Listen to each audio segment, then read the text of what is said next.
Today, I had the pleasure of interviewing Kara Goldin on the podcast. You are going to love this because she is so authentic and real in how she speaks about building her company, Hint Water.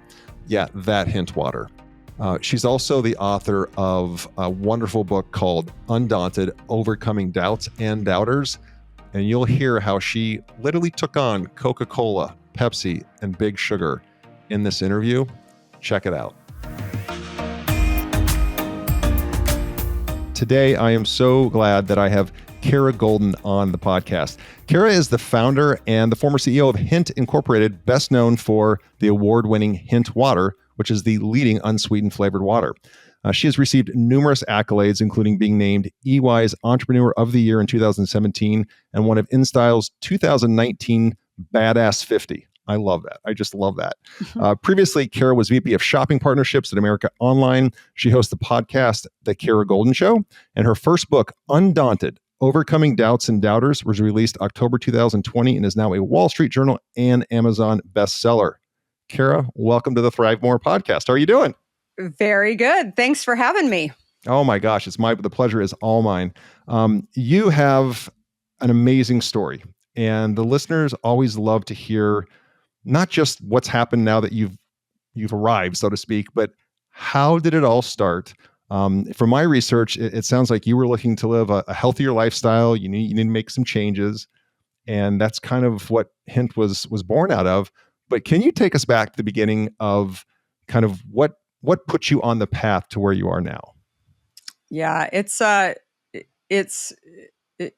always sort of a twisty road, right? And so there's no one right answer as to how I got here. But more than anything, you're right. I was trying to get healthy, and I had a very nice career in tech. I was at a company called America Online, if anyone remembers. All those discs that we got in the mail over the years. And I was helping build out we called it electronic commerce, what would be known as direct to consumer today. And it was a great run, built an incredible business for America Online, and was trying to figure out what I was going to do next. And that's when I took a little time. I didn't know how long I was taking. It was probably, I thought maybe a couple of months. It ended up to be a few years. And I was paying a lot of attention and really enjoying spending time with my young kids. I had 3 kids under the age of 4. Oh, wow. I was trying to do what I think many parents do, which is try to feed their kids the right things, and that included their drinks. And I had gotten very focused on trying not to give them so much sugar. I figured out very quickly that when I would take my kids to the park, and after they had had a sippy cup filled with juice, that it just wasn't good for any of us.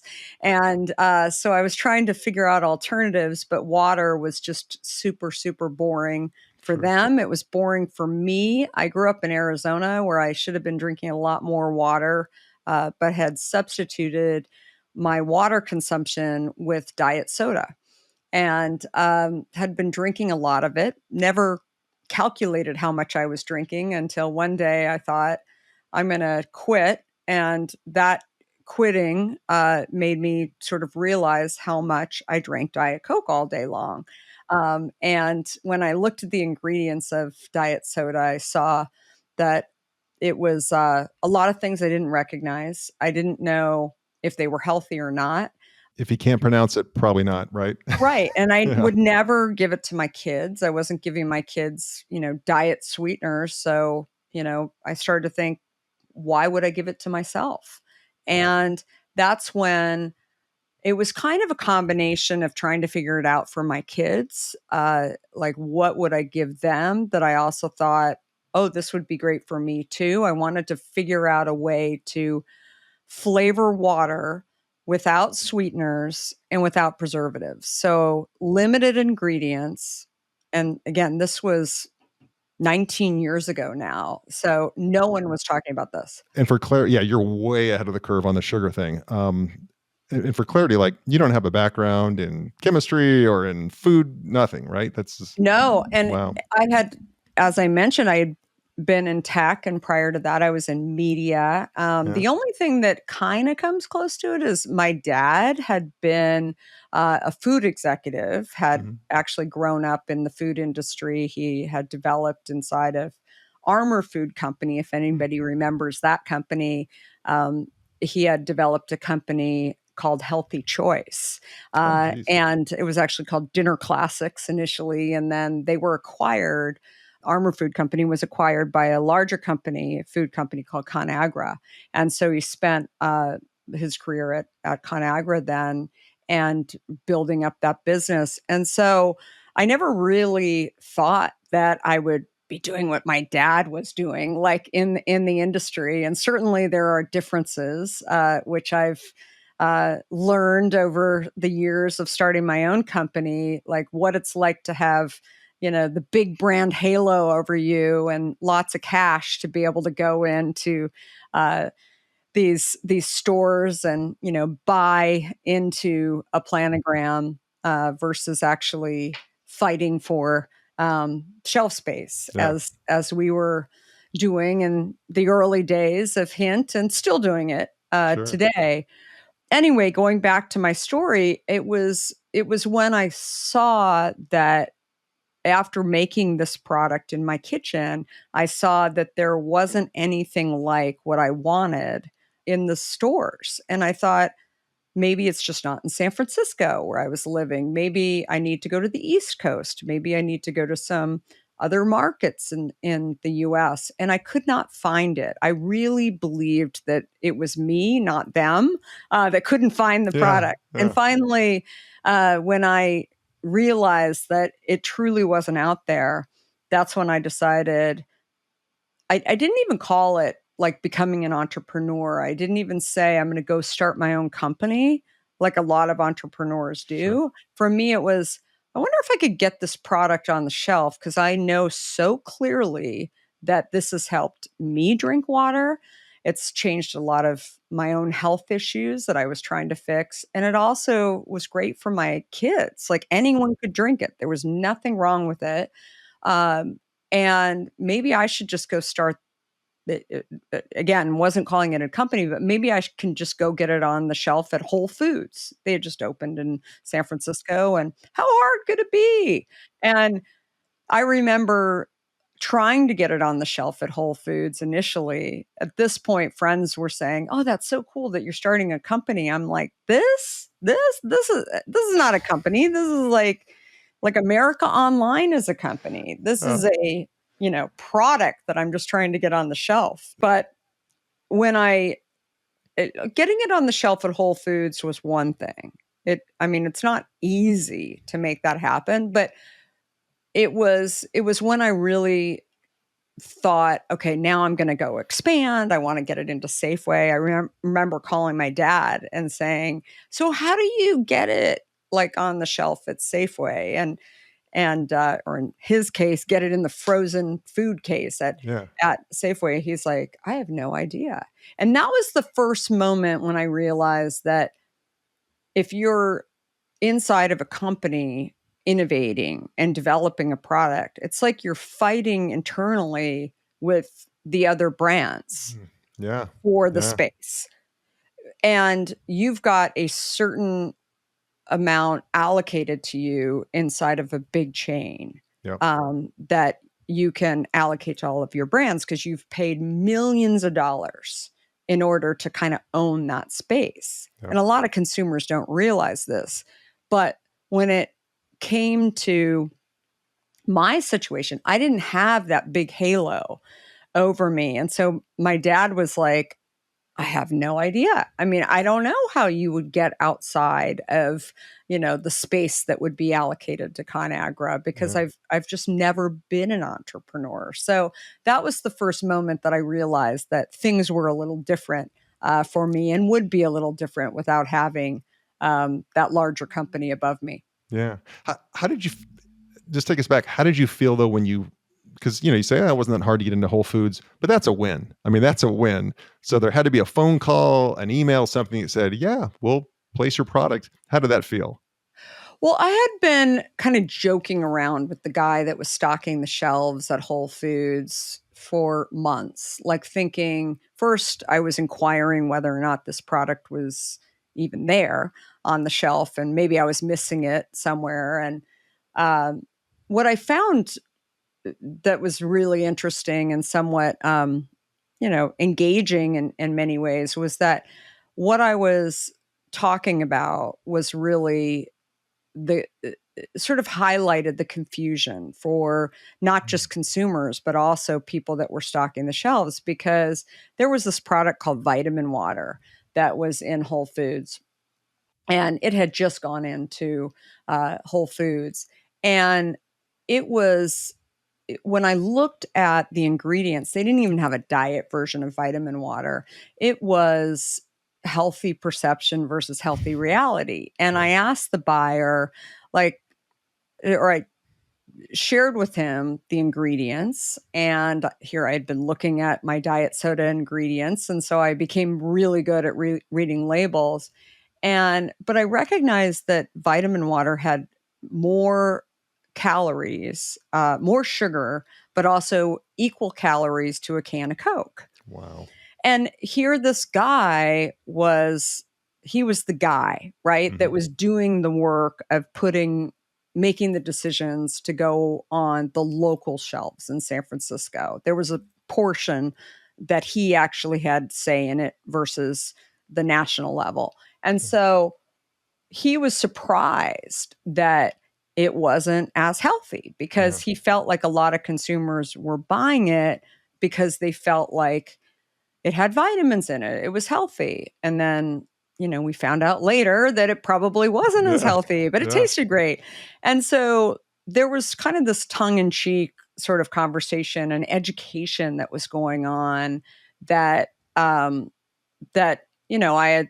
had with him for months.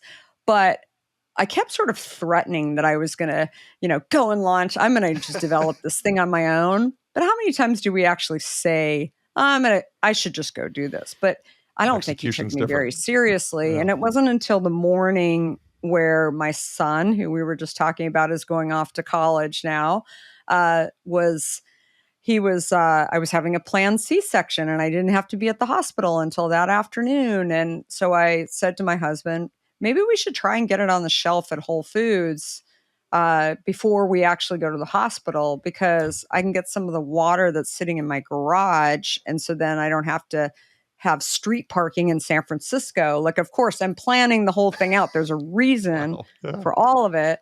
Yeah. And he said, whatever, if that's what you want to do and you want to go to Whole Foods, I'll go with you. And so he had the dolly, the wheel to wheel the cases in. And I think he thought I had it all planned out with this guy. But truth was, I talked to him a couple times. I wasn't even sure if he was working that day, but he was. And when I went in, I said, I did it. I created this product and now can we get it on the shelf? And he said, wait, you have it with you? And I said, yeah, this is my husband. And he's, really nice. He's brought it. He's take the day off because I'm having a baby this afternoon. And he said, oh, wait, how do you know you're having a baby? And I said, oh, I'm having a planned C-section. He was like, oh, what's a planned C-section? So my husband's like horrified, like, why? He's like, oh my God, she's really going to go there and tell this guy like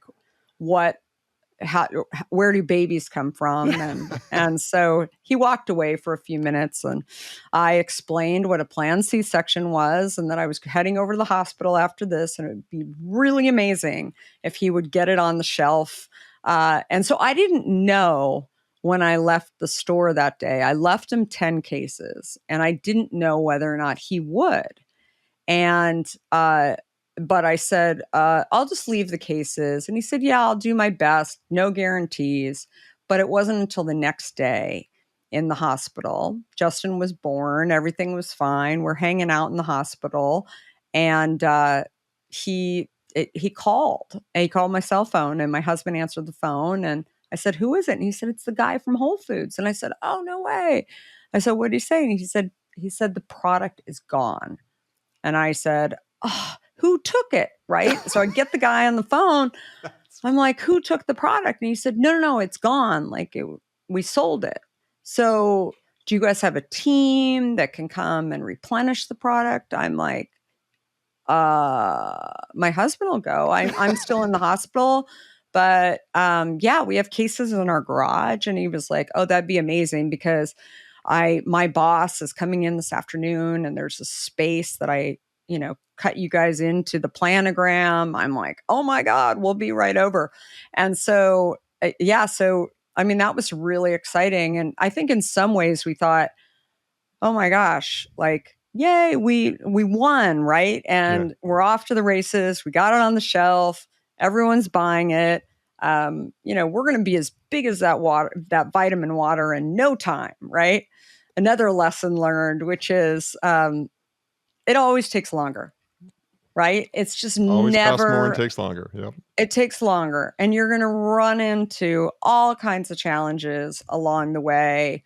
You have, like I said, it's a windy road. You have like definitely wins along the way. And then in the same day, the ceiling drops, right? And that is the way it is. It's business ownership. Yeah. I want to commend you just on your courage because you literally wheeled in product that they had not bought yet and just assumed the sale. That's outstanding. I mean, that's true entrepreneurship. Just I'm going for it. Yeah, but I think it's funny if you sort of, I've said before, if you think about the end, you'll never get past the beginning, right? I've always thought like if you think things out a little too much, like life is actually really scary, right? And I think I'm known for, as my husband likes to say, I live with one foot off a cliff, right? And it usually works out, right? And I'm still here, right? But I think it's definitely a to somebody who isn't used to doing business that way, it's definitely not for the faint of heart. But I think what I've realized is that when you actually do take those risks and you go and not overthink things, but instead go out and try, it may not turn out exactly the way that you had planned, but it may turn out better.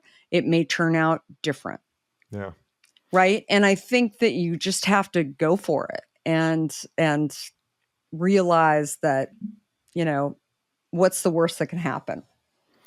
I love that you said it may turn out better because so many of us, certainly me, can ruminate over what can go wrong versus, but gosh, what can go right that I can't even see right now, that I can't even visualize. Yeah. Yeah.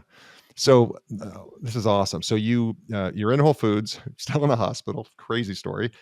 How does it start to escalate and grow from there? So we were doing really well in Whole Foods. We started to get into, some other local markets in San Francisco as well.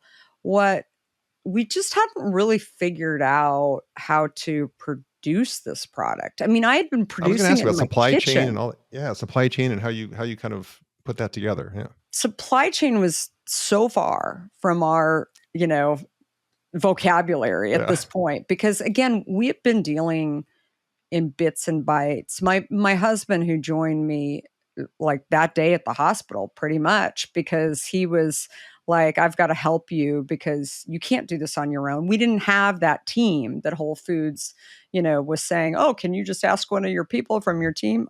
Sure. We didn't have that. I mean, this was truly bootstrapped and we were funding it on our own, everything from the production to, we weren't taking a salary early on. I mean, this was it was just very exciting, but it was also so new that I didn't, like I said earlier, I didn't even call this a company. I thought it'd be really fun to get it on the shelf, but all of a sudden I'm like, oh my gosh, it's a lot of work to go and do all this. And then, um, while it was successful, what we were figuring out is we didn't really know how to determine shelf life testing. And so I keep referring, my husband he was an attorney, and he was helping me out. He was sort of on a hiatus. He had left being an attorney. He had gone to a startup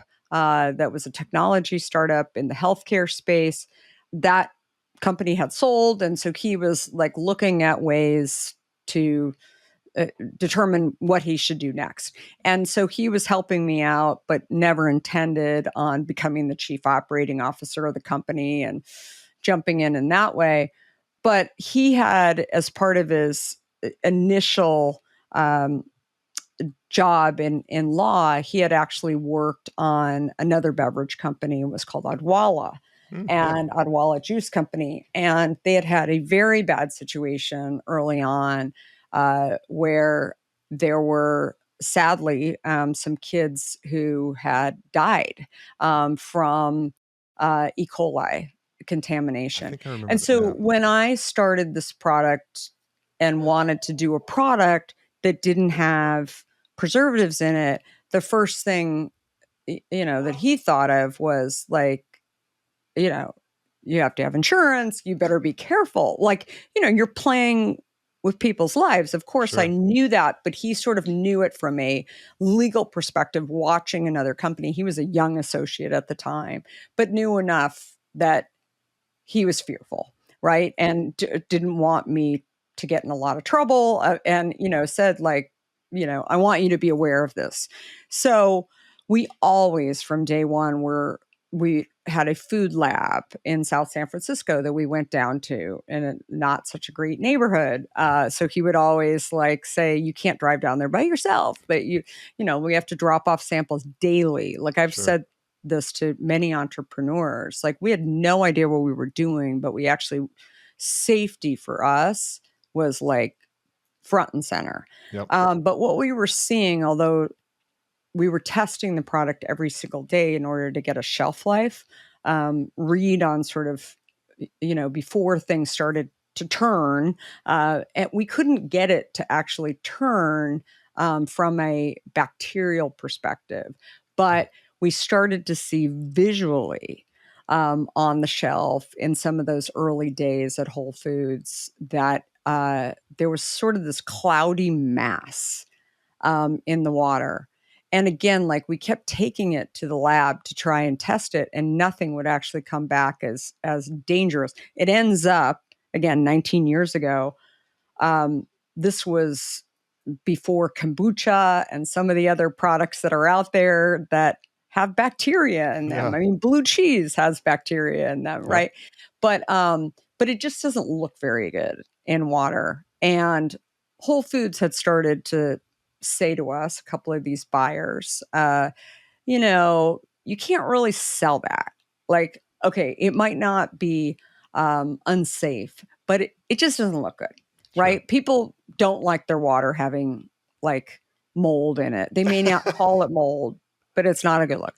So we sort of started to realize like our days were numbered, right? Like there was a lot that we didn't know. And we also felt like a lot of the bottlers that we were dealing with didn't really know how to run this product to get a higher shelf or a longer shelf life without putting preservatives in it. In fact, they didn't want to touch it. So for our ability to actually expand, if, for example, Whole Foods wanted to take this nationally, was really limited. And so we were frustrated because we felt like we had seen local success, but we didn't know how to actually scale this without having a longer shelf life under the specs that I had set up for, success for where I wanted this product to be. And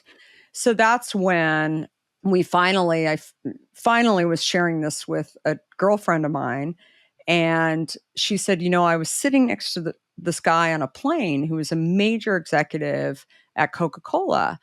And maybe he would talk to you, because it sounds like you've like thought a lot of this stuff out. And obviously you were a Diet Coke drinker and you're not anymore. And so he lost a lot of revenue from you. And so, I mean, why wouldn't he talk to you? And I'm like, oh my God, that'd be amazing. And plus he has all these trucks, like maybe we can get our product on the trucks. And, I was dreaming. Right. Yeah.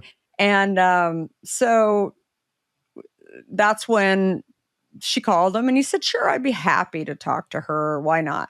So I'm really excited, super prepared for this meeting. And, little did I know what that conversation would be like. So I'm happy to share the story. Please tell us about that. Tell us. Yeah. So because it sounds like this is the inflection point, right? Yeah. Yeah. Well, it was the inflection point of when I really realized that I was in or out, right? Yeah. Like it was just, it was definitely, I was a little bit stuck that I thought, I don't know how to scale this on my own. I mean, we're going to have to go out and raise money, but it was, I don't even know if I can find the plants to actually do this. So maybe these really smart people in the beverage industry could actually go and figure it out. I've got a great idea, and I'm going to talk to this guy and see what happens. He agreed to a phone call, and so I'm got my sales hat on, telling him how great it's doing. Everything's perfect. We're in Whole Foods. Coke is not in Whole Foods at the time, and so it'll be terrific. And he interrupted me about 15 minutes into the conversation, and maybe 10 minutes into the conversation, he said, sweetie, Americans love sweet. This isn't going anywhere. And I was like, wait, what? Yeah, did he just call me sweetie? And I'm just like, wait, excuse me? And he said, I mean, no one wants an unsweetened drink. Who would want that? It tastes terrible. And I'm like, oh, no, our drink tastes great. I'm happy to send you some. It tastes really, really good.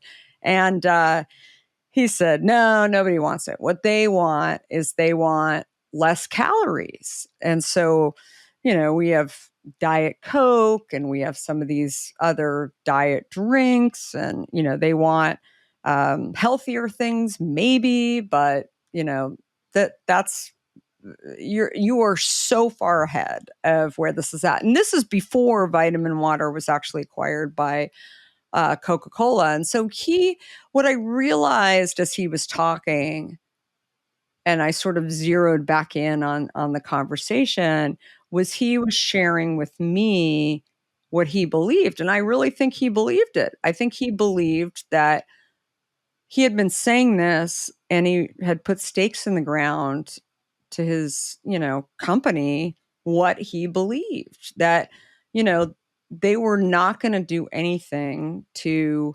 damage the mothership. Right. Billion-dollar And brands. and I heard it so clearly. And I think in many ways, maybe even growing up around, conversations that I overheard my dad saying, right, about how big companies think about things, and having grown up in a different industry, but inside of large companies, and kind of hearing how people think about things was super, super helpful to me. So instead, I just thought, I'll just listen to him for a while, because then I'm going to get some more information and some strategy on how he thinks about things. And I mean, I can predict it, but I mean, if he's going to tell me exactly how he thinks about things, then I'll know how much time I've got to actually, get going on this before he realizes that, oh, maybe she was actually onto something. And so that's what I did. And basically, like, was very humbled in many ways by his message of that I was totally wrong, and that I should go back to tech, and that I should not be doing what I'm doing right now. And I hung up the phone, and, I did feel like my balloon had been popped a little bit, because here was this, very senior person, very respected person, who was telling me that, my idea was nothing, and that there was no way I was going to be able to pull this off. And it was, I was an anomaly, that I was, I was not drinking Diet Coke anymore. And that's not going to be the case. And so I really thought at that point, I have a choice. Like I can either listen to what he's saying and internalize it and believe it, or I can take that information and throw the gas on and keep building. Yeah. Because if I don't do that, then then I just confirm that he's right. Right. And that may be, that's a choice that I could make.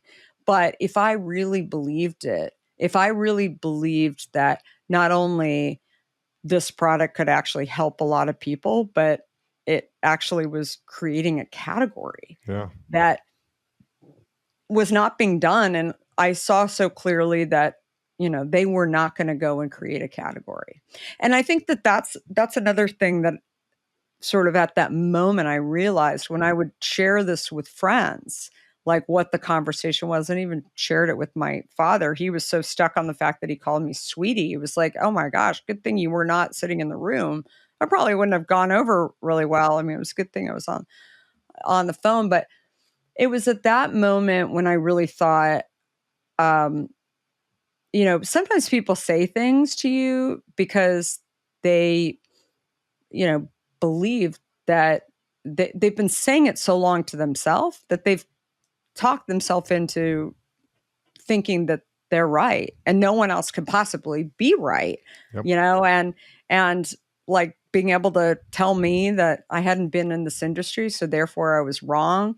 When you look at most new ideas and most innovation, it actually comes from outside of the industry. Yeah, they're all disruptors. Yeah. Right? It from every industry, whether it's beverage or tech or whatever, it's like usually those people are, maybe they had been an engineer at one place, but then they went on and they were thinking about this idea that it comes from, they're self-motivated initially, and they have a problem that they have a solution for solving. And that's where it comes from. So I always share with entrepreneurs that I worried early on that here this, big Goliath was going to catch me, right? Like he was eventually going to know. We didn't have any competition. We were the category for years. There was nobody else who was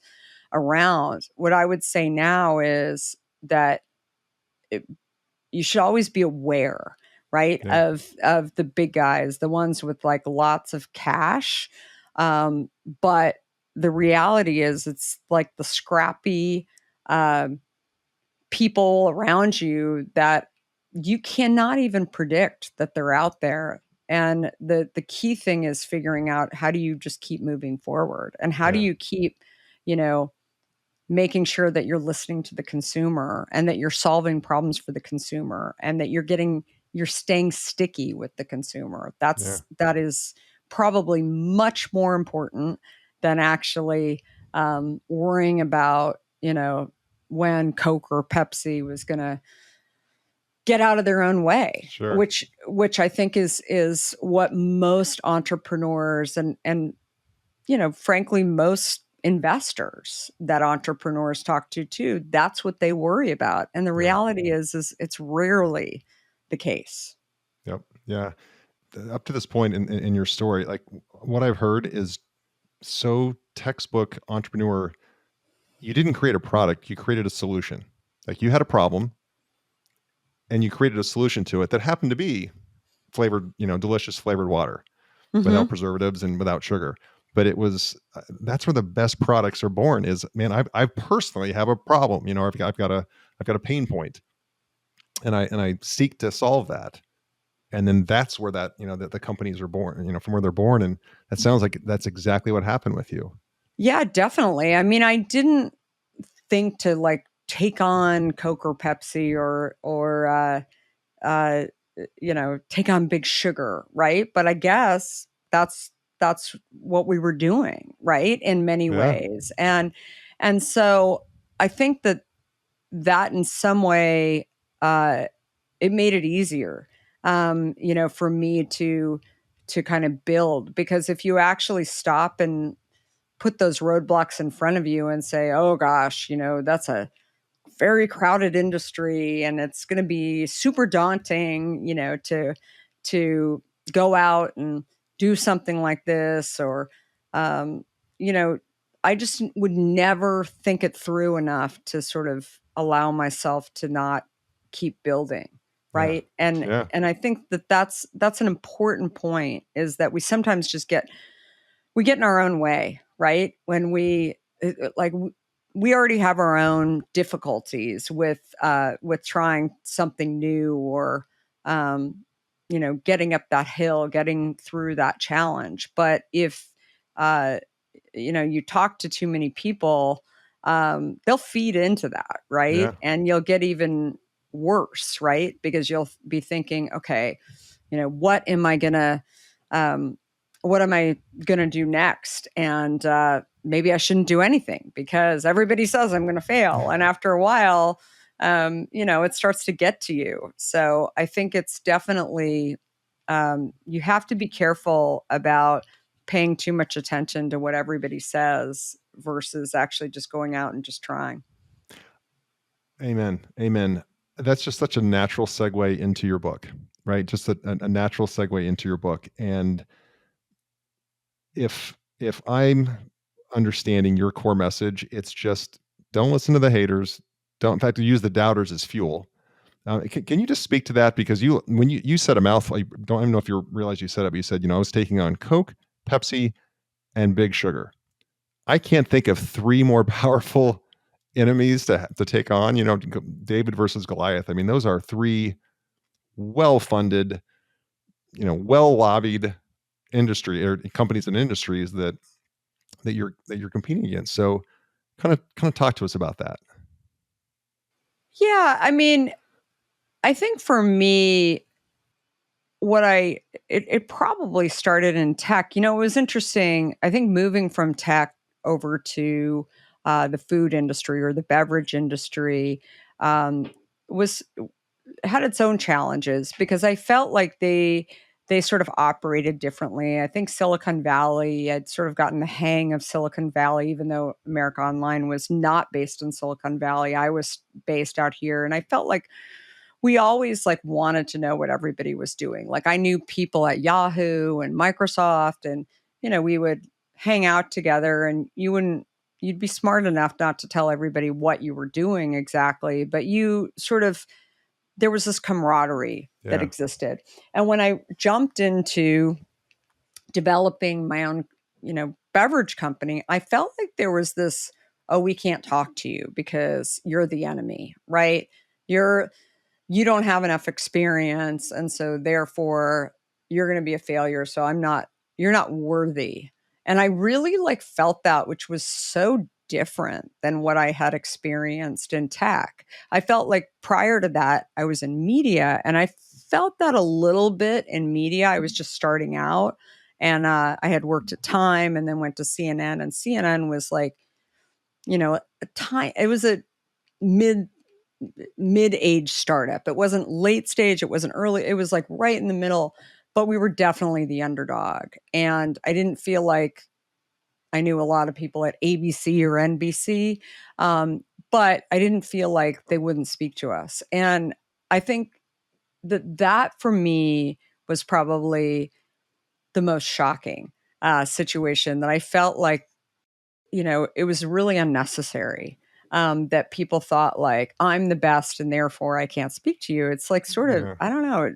I felt like it was kind of childish. And Sure. frankly, I think it's the same today. I Yeah. don't think it's changed much. I think there's this, kind of elitist mentality that exists in CPG, and that they don't typically like bounce between companies like you do in tech. Anyway, Yeah. so that was the thing that I started to see early on. And I thought, personally, I don't really want to subscribe to that. And so I kind of was friendly with everyone. I tried to do whatever I could to not be that way. And because again, like I think having spent time in an industry where it sort of worked like that, I didn't see the need. So Sure. I think that was for me something that I really saw that kind of was different about this industry in particular. Yeah. Well, can I ask you then how did that shape your culture? So you're building this company. I would imagine at some point you decided to say, okay, I've got a company, right? This isn't just an idea. Yeah. I've got a company. This is a real thing. And that means we have to start hiring people, creating values, creating a culture. Because if we don't, it'll create itself. And that's not always the best thing. So how did you go about from, just scrappy as can be? I mean, I love the story that you're going in for a C-section and your husband's wheeling in a dollar. That's classic. It's out of a movie. So how did you intentionally then start building Hint Incorporated and building the culture within that company? Because you had a very different approach than the big guys. It's interesting. I didn't even call it culture when, we were first building the company. I think the word culture really started to kind of become a thing somewhere in the middle of Hint. But looking back, I think that my experiences working in a number of different types of cultures, like I didn't go to these companies like I think some people think about today, like they want to go because of the culture.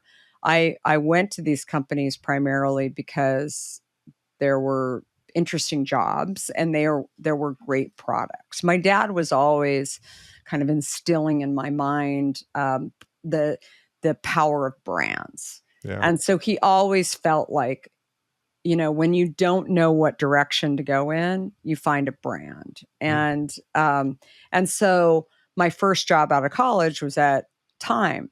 And I loved the product. I loved the brand. I didn't know until I started working there that the culture would not necessarily be my vibe.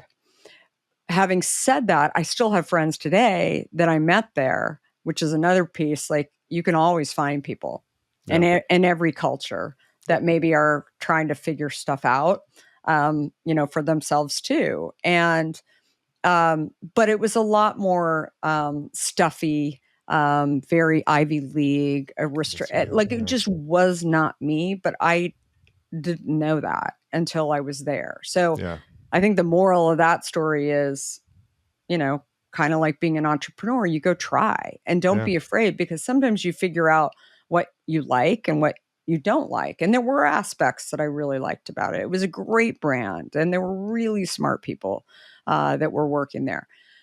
Then I left. I loved media still, and I went to CNN.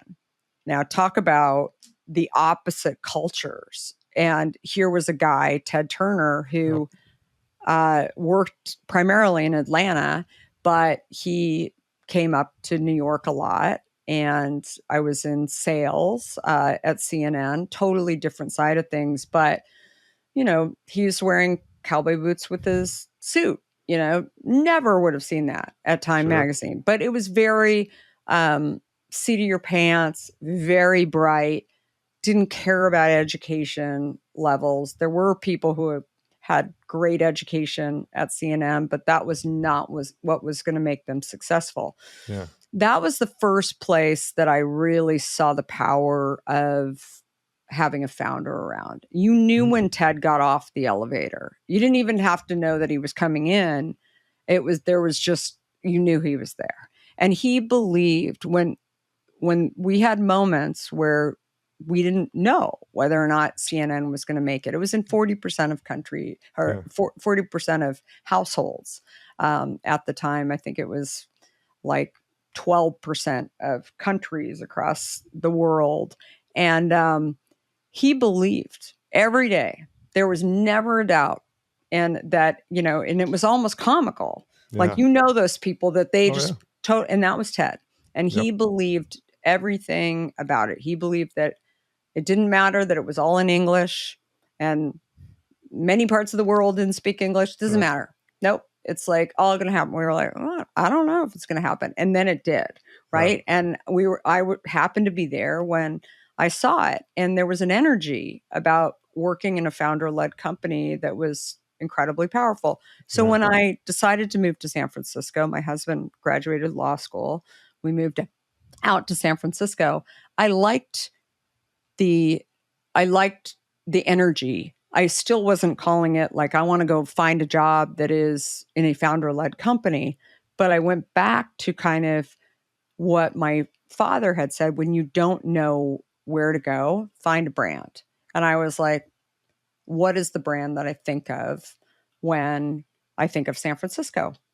Apple. I had a Macintosh when I was in college, and I didn't connect the dots between uh, me going to work for Apple. I thought, okay, I'm not an engineer, so I'm not going to be able to get a job at Apple. But I had heard about this guy, Steve Jobs, who I thought he's a founder. He's like a Ted Turner-ish guy. He's probably very different, but in my mind, but the biggest sort of gating item for me was I was living in San Francisco and Cupertino is like 100 miles away. And I thought, I'm not going to actually work there. But while I was looking up information on Apple and trying to figure out how I was going to get a job there, that's when I saw this little startup that was a Steve Jobs idea that had been spun out by a group of people that had worked at Apple. And anyway, doing CD-ROM shopping. I didn't even really know what a CD-ROM was. I just heard shopping. And I saw that they're going to be working with catalogers. I'm like, well, maybe there's something there in sales that I can do. And so it was an article that was written in the Wall Street Journal by Walt Mossberg. And there was a guy quoted in the article, and I cold called him. And I said, hey, I was just curious if you guys have jobs. I mean, this is like no one had websites where you could look for. Awesome. And he was like, oh, so what do you do? And I said, oh, well, I work for this company called CNN. And he said, you're kidding. Like, did you work with Ted Turner? And I said, I did. Like, I didn't work directly for him, but yeah, I mean, and he was like, I love CNN. It's amazing. He was like, and I said, did you work for this guy, Steve Jobs? And he said, I did. And I said, well, can I take you to lunch? Like, and he was like, really? And I said, yeah, I just moved here from San Francisco. And he said, oh, that'd be really fun. I'll tell you what we're doing here. And I was like, okay. And then little did I know that I would actually be getting a job offer and stock options. And I mean, it was insane. You were there at the beginning then. Wow. Yeah. And so I think they were probably, I mean, depending on how you look at it, because they had sort of started it inside of Apple. Sure. And then they had spun it out. But there were, 5 guys. That was another piece of the culture, that they were wearing jeans and t-shirts, like very different than working in New York, where it was just like there was, and again, we didn't necessarily think about that as culture, but it was, they were getting as much work done. They just weren't, wearing suits. And I thought, oh, this is California. Like, it's just different in some way.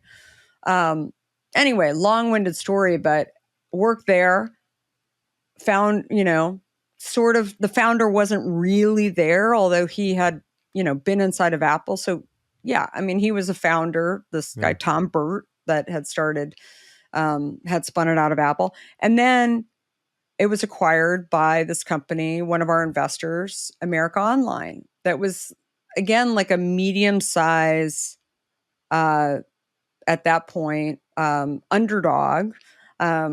Steve Case probably wouldn't appreciate this, but they were, not number one at that point. They were behind Prodigy and CompuServe, and I sort of knew what they were. I didn't know about America Online, but they were acquiring us, one of their investments, because we had a ton of relationships that I had set up with a lot of the catalogers. And so I went inside of America Online, again, another culture, one that was different than any of the others. But I also saw a part of a culture when you go from not zero, I wasn't there in the very beginning, but how you go through that hockey stick. I had Yeah. never been through a hockey stick. Mm. It was, much more gradual at CNN.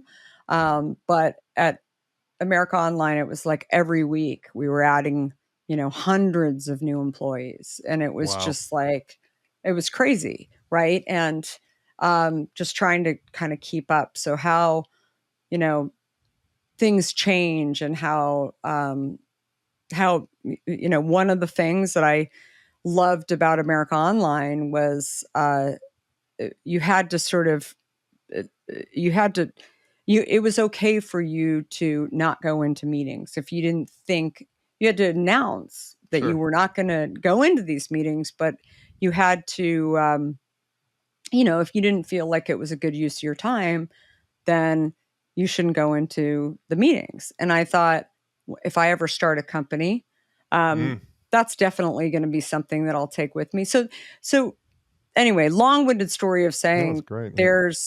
there's pieces that I saw along the way that I felt like when I eventually start a company, I'm definitely going to do that. I think anyone who worked at Hint knew that I always felt like don't have a meeting for the sake of having a meeting like every Friday at such. I mean, it's stupid. It's Yeah. like you should have a meeting because you want everybody in the room and you need to get consensus, right, Yeah. on the best direction to go in. So things like that, obviously not wearing suits every day or dresses every day in order to Yeah. work. I always thought that was kind of silly. Um, we were doing remote work even before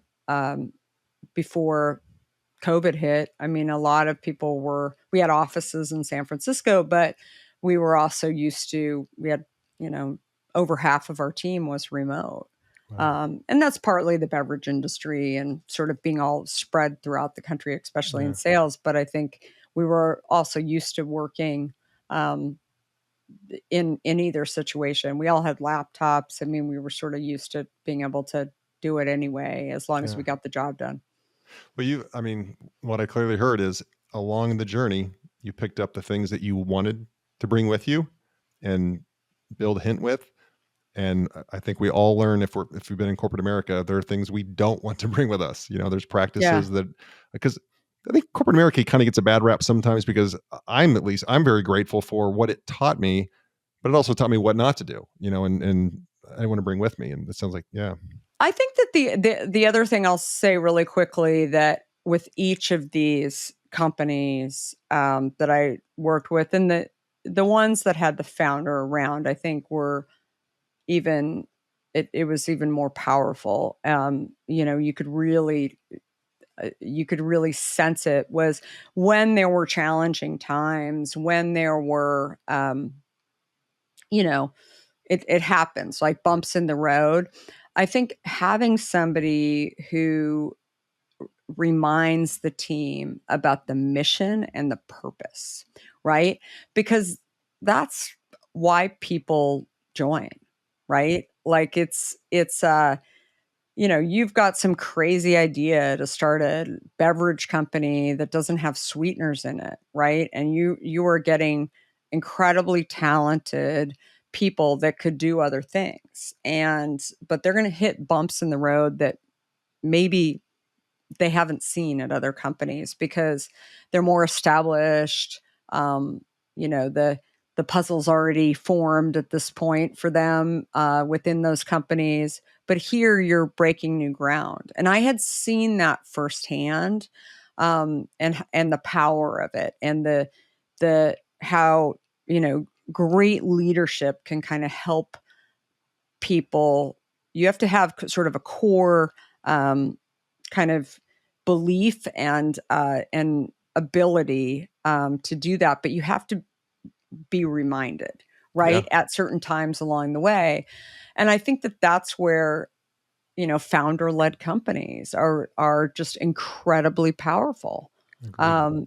For like I said, in every industry that you really see it. I like what you say because people need to be reminded of the mission, and nobody can remind them with more passion than the founder. Totally. who was there wheeling in the dolly, day one. Like there's power in that for sure.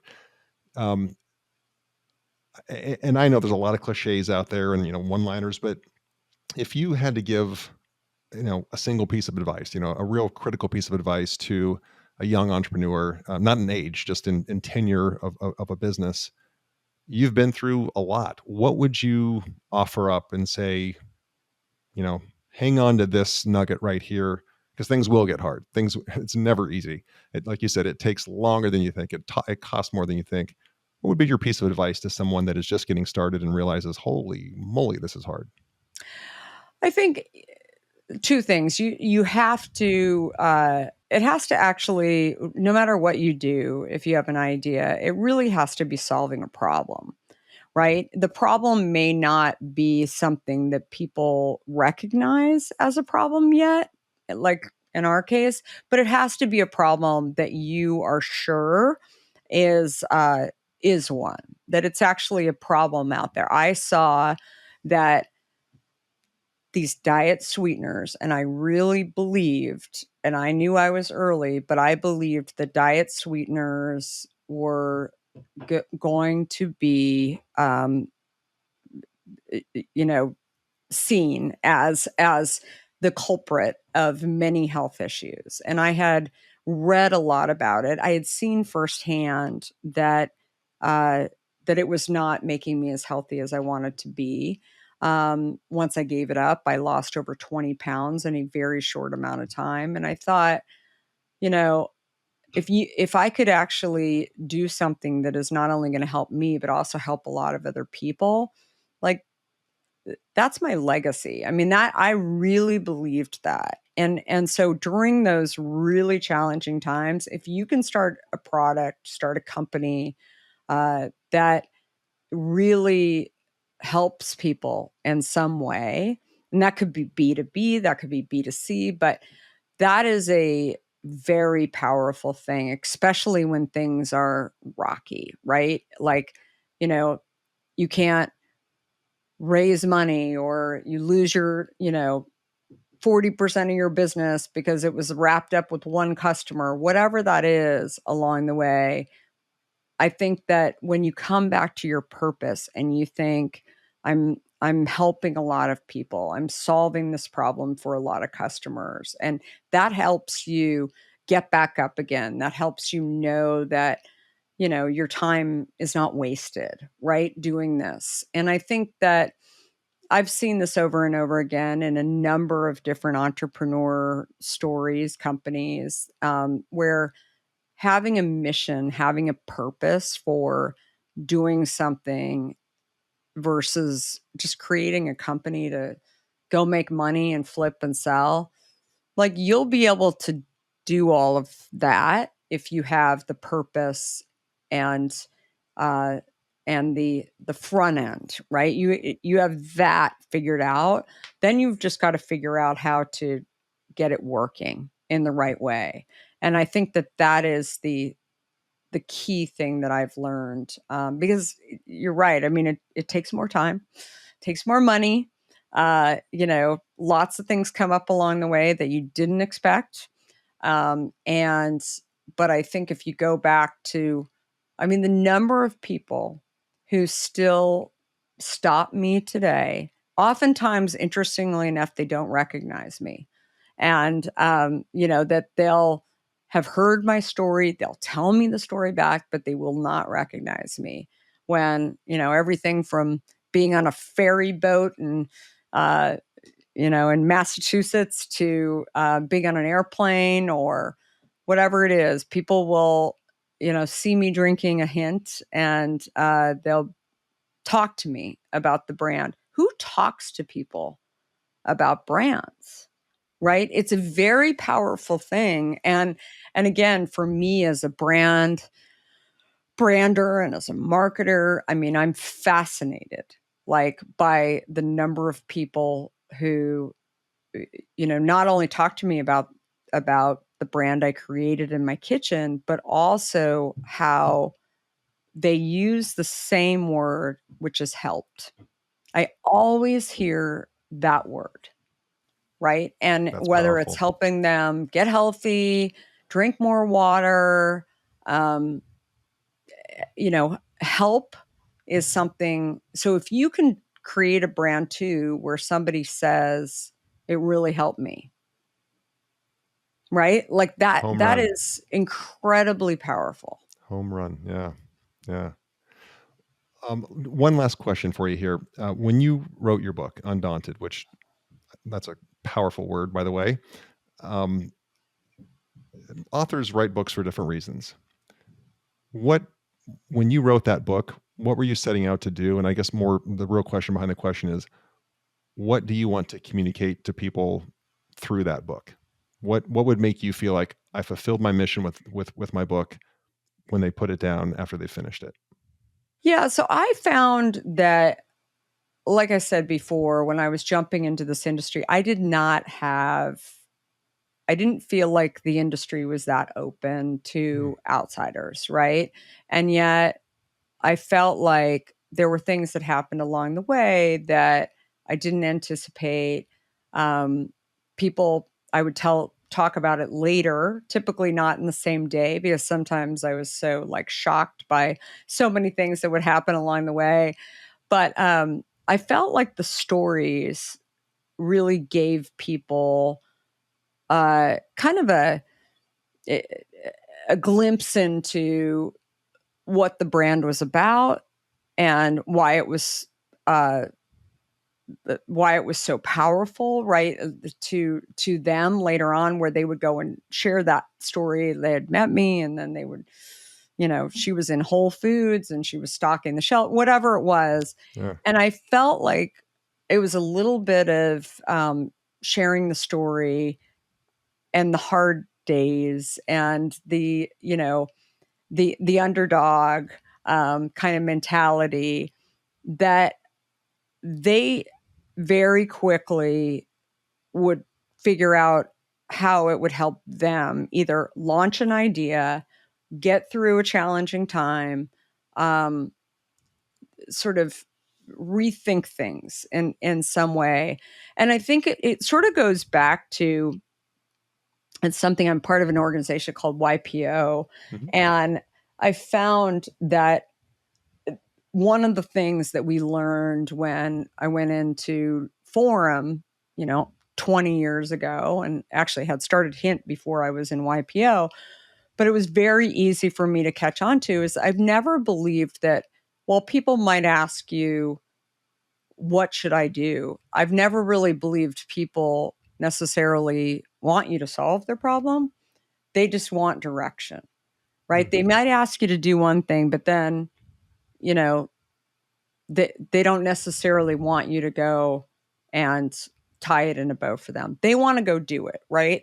But they just don't know how to do yeah. it. So sometimes I found that through you sharing your story of how you did something, that they'll apply it in their own way to their story and how they're going to go do something. And so I felt like that would help a lot of people. And the other piece of it, and it still is happening today, is I don't coach. I don't. There's a lot of coaches out there. There's a Sure. lot of mentors. I get asked a lot to mentor people, and I'm an operator. I'm an entrepreneur, right? I'm Mhm. a founder. I'm a builder, right? And I love doing that. I'm happy to share how I did something. I'm happy to give free advice to people along the way, but it's not how I'm choosing um, to live. Yeah. And I think, time is the most valuable thing that anyone has, and I know that. And I think for me, I thought that this was the best way to actually get the messages out, that I would even have one-on-one with people, Yeah. was to share this book. And also I'm super active on social too. So Yeah. also getting my messages out on social as well. I follow you on LinkedIn, and I love they're very inspirational. Very Thank inspirational. you. Yeah. And maybe that's a great way to wrap up. Where can people find you? Obviously, The book Undaunted, Overcoming Doubts and Doubters is available anywhere books are sold. But where else can people find you and follow you? All over social. Okay. So yeah, LinkedIn, Twitter, Instagram. It's all Kara Goldin. X now, So right? Not Twitter, X. It's exactly. I'll never get used to it. Nobody will. Well, we'll put that in the show notes, just kind of like your social handles in the show notes for the podcast, so that people can just click right there and find you.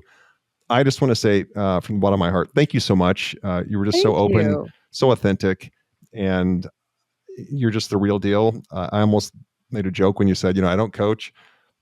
That's because you actually are doing it. You're doing it. There's so many coaches out there that haven't done it. You've done it, and it ain't bragging if you've done it. And you've done it. So thank you for your time and giving so graciously today. Appreciate it. Thank you so much. Thank you so much for tuning into the ThriveMore podcast. Don't forget to take a look at the show notes for any resources mentioned during the show. And if you haven't already, be sure to hit the subscribe button and turn on your notifications so you have access to the latest and the greatest. I'd also like to remind you to check out our website, ThriveMoreBrands.com. There you'll find information on the brands we support and information on franchising. Thank you again for tuning in, and until next time, always remember to set your intentions for the day and strive to thrive.